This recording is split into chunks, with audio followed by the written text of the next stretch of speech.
Ya, ternyata semakin panas dialog kita tadi. Andi Kumala memberikan pertanyaan cukup menggantung, mau langsung dicaplok sama Mas Iqbal. Tapi kita tahan dulu, Mas Iqbal, Mbak Retno, dan Pak Hasbullah. Kita juga akan meminta ataupun melihat bagaimana tanggapan dari masyarakat. Apakah barak militer akan menyelesaikan permasalahan anak bermasalah? Terutama orang tua ya, responsnya gimana? Sudah ada rekan kami, ada Yulinda Tridewi yang akan mewawancarai beberapa masyarakat. Silakan Yulinda Tridewi.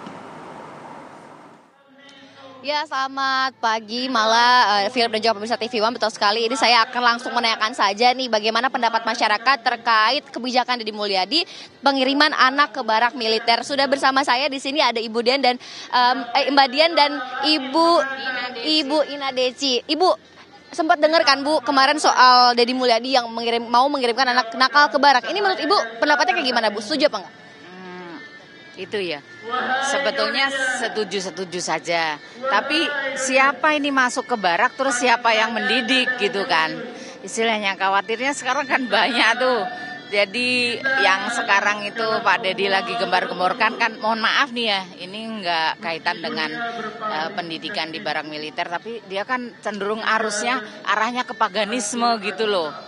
Iya kan, jadi kita khawatir banget, kecuali masuk ke ini kan. Kemarin itu Pak Prabowo kan pernah itu sebelum beliau itu naik presiden ada ini ini loh yang peduli bangsa itu loh. Ya kan, jadi pendidikan militer oleh militer itu sendiri, tidak oleh pribadi, tidak oleh yang bertanggung jawab masalah kenakalan segala macam kan bukan satu gubernur atau partai politik apalagi, tapi masuk ke bangsa, masuk ke betul-betul ke seperti wajib militer. Setuju kalau itu. Iya. Ini Mbak Dian nih, menurut Mbak Dian setuju apa enggak? Kalau menurut saya sih setuju saja, karena biar anak menjadi lebih baik, tapi harus dengan pengawasan keluarga, biar tidak ke hukum semuanya. Kemudian Mbak Dian pernah mengalami kesulitan untuk mendidik anak sendiri? Ya, kalau saya sih pernah sih mengalami seperti itu. Apalagi anak saya umurnya masih 4 tahun. Itu anak yang nakal-nakalnya. Ini kan tadi kami sempat berbicara juga Mbak, asalnya dari Ngawi dan Ibu dari Semarang begitu. Apakah kalau misalkan kebijakan ini nantinya nggak di Jawa Barat aja dan diberlakukan di daerah Mbak, kira-kira bakal efektif nggak sih? Enggak sih. Soalnya keluarga nggak bisa ngawasin juga. Harusnya di setiap daerah ada sendiri. Ibu Ina ini, menurut Ibu apakah nantinya memang kebijakan ini akan bisa berlangsung begitu di seluruh daerah Bu? Itu anak-anak usia berapa sih Mbak? Sekolah gitu Bu, SMP, SMA? Saya kira SMP SMA belum waktunya ya, lulus SMA baru dijalankan karena semua kewajiban ke orang tua. Kalau perlu mah orang tuanya aja kali ya. Orang tua ya Bu ya, yang jadi faktor utama untuk mendidik anak begitu ya Bu ya. Oke, siap. Terima kasih Mbak, Ibu. Nah pemirsa, begitulah pendapat dari masyarakat. Ada yang memang setuju untuk menerapkan kebijakan di daerahnya masing-masing untuk bisa memanage ataupun untuk bisa mendidik anak ke arah yang lebih baik. Sementara saya kembalikan ke Anda di studio. Malah. Baik, terima kasih Yulinda Tridewi yang sudah meminta tanggapan masyarakat terkait dengan pro kontra kebijakan dari Deddy Mulyadi ini. Kita akan kembali lanjutkan dialog dan saya akan ke Pak Hasbullah. Pak Hasbullah, bagaimana sebenarnya mekanisme yang sebaiknya diterapkan Pak? Apakah surat edaran yang dikeluarkan oleh Pemprov Jabar saat ini bisa menjadi landasan hukum untuk menerapkannya ke seluruh sekolah-sekolah yang ada di sana? Ya, tapi sebelumnya mungkin saya luruskan dulu ya Mbak, bahwa anak-anak yang dikirim ke barak militer itu kan tidak militeristik ya Mbak. Jadi saya kira gini, kita memang punya balai penitipan anak berurusan dengan hukum milik Provinsi Jawa Barat. Tapi coba lihat, yang melatih baris berbaris, yang melatih kedisiplinnya juga TNI Mbak, TNI Polri.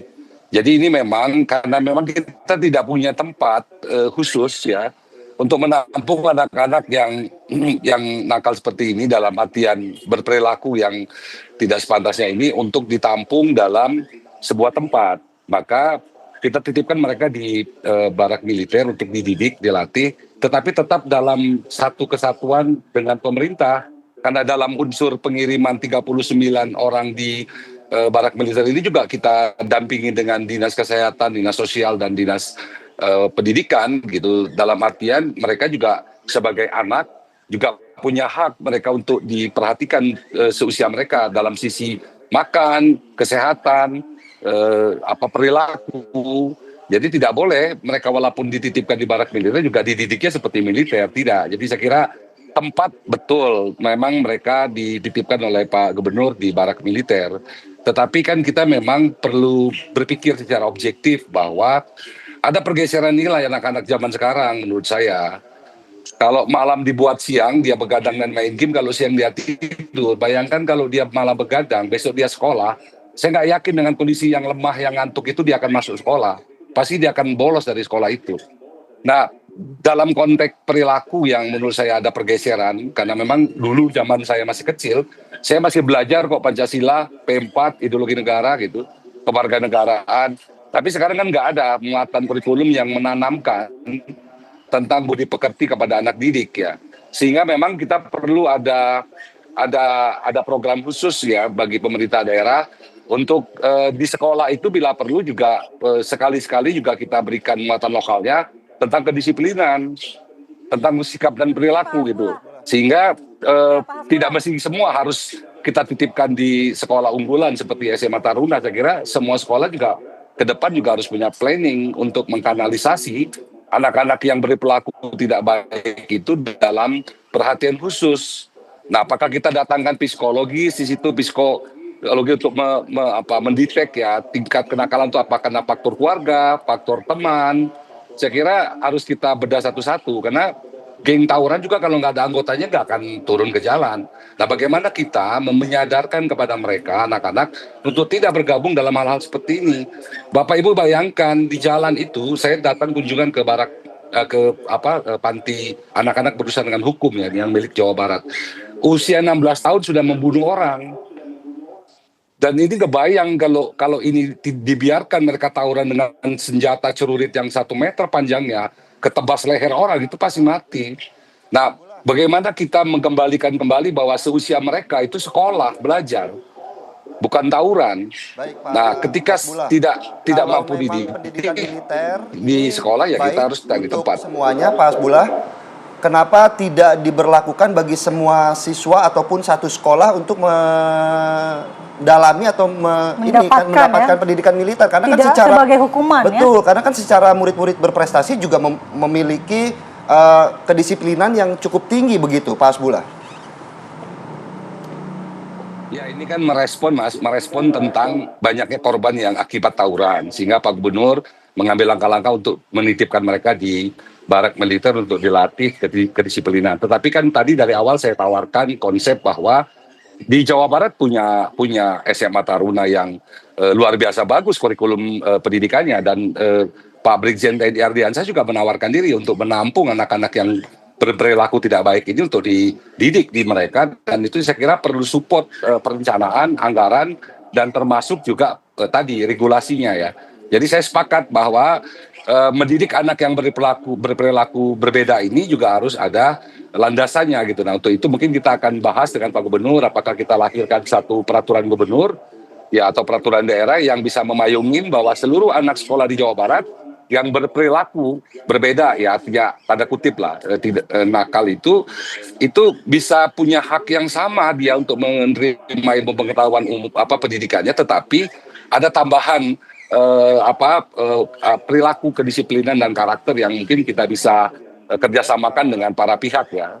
Tidak mesti harus di barak militer memang pendidikan ini, tetapi kan Jawa Barat kan belum punya tempat khusus untuk menampung anak-anak yang seperti ini, maka sementara kita titipkan di barak militer. Itu Mas kira. Baik, mungkin langsung ditanggapi Bu Retno. Iya, pertama ya sebenarnya anak-anak yang tawuran kemudian diminta gitu tentara untuk ikut membantu mendisiplinkan mereka itu sebenarnya banyak terjadi. Tetapi tidak seperti ini polanya. Pertama kasuistis ya. Jadi kan tadi disebutin anak yang bunuh lah, anak yang apa, tapi apakah anak-anak itu ada sekarang di barak itu yang 39? Kan enggak. Lalu kemudian yang kedua, anak-anak itu pasti ditangani oleh Balai Rehabilitasi Kemensos. Karena memang biasanya begitu sistem hukumnya atau aturan dasarnya sebagaimana diatur dalam sistem peradilan pidana anak dalam Undang-Undang 11 2012. Yang kedua, nah anak-anak misalnya di Jakarta ya, bahkan Kodim misalnya yang di Jakarta Pusat itu mengajak beberapa sekolah, dia datangin sekolah-sekolah yang anaknya terlibat tawuran itu untuk masuk. Tapi itu tidak nginap, jadi jam 7 sampai jam 2, lalu hanya 2 minggu, lalu mereka bawa makanan sendiri, bekal sendiri, dan itu memang kemudian ketika berada di sana dan keluar, saya tanya mas sekolah-sekolah yang kemudian itu, gimana ada perubahan nggak? Dia bilang ya sebagian besar terjadi perubahan, artinya nggak tawuran lagi. Nah tetapi kata mereka ini ada pendekatan juga kepada para orang tua.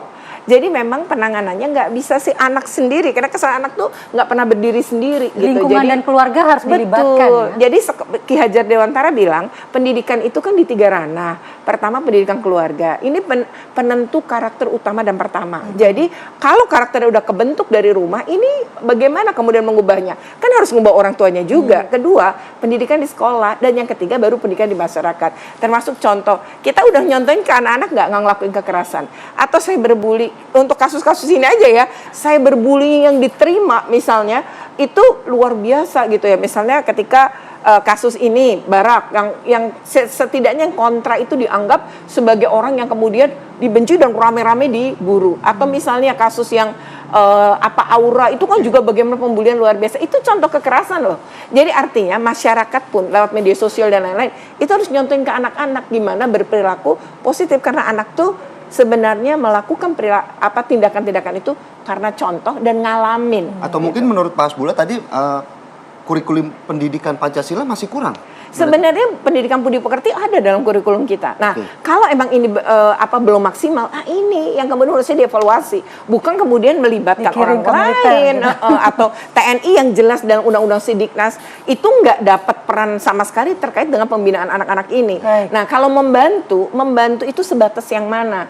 Tadi makanya harus jelas yang didefinisiin anak nakal itu siapa. Kemudian yang kedua harus nanti dievaluasi, dan yang paling penting dasar hukumnya apa? Kalau kemudian ngelawan peraturan perundangan di atasnya. Kan sudah ada surat edaran. Surat edaran itu kan peraturan yang dalam tata urutan peraturan perundangan juga lemah ya, di bawah banget. Jadi sebenarnya harus diperkuat dengan kalau mau ya dengan peraturan gubernur setidaknya. Baik, kita mau ke Mas Iqbal yang sudah digantung dari tadi, tapi harus digantung lagi Mas Iqbal karena kita ada lagi. Doyan nanti banget ya Mas Iqbal. Maaf Mas Iqbal, malah memang suka menggantung orang begitu ya. Kita berikan waktu usai jeda. Tetap di Apa Kabar Indonesia Pagi.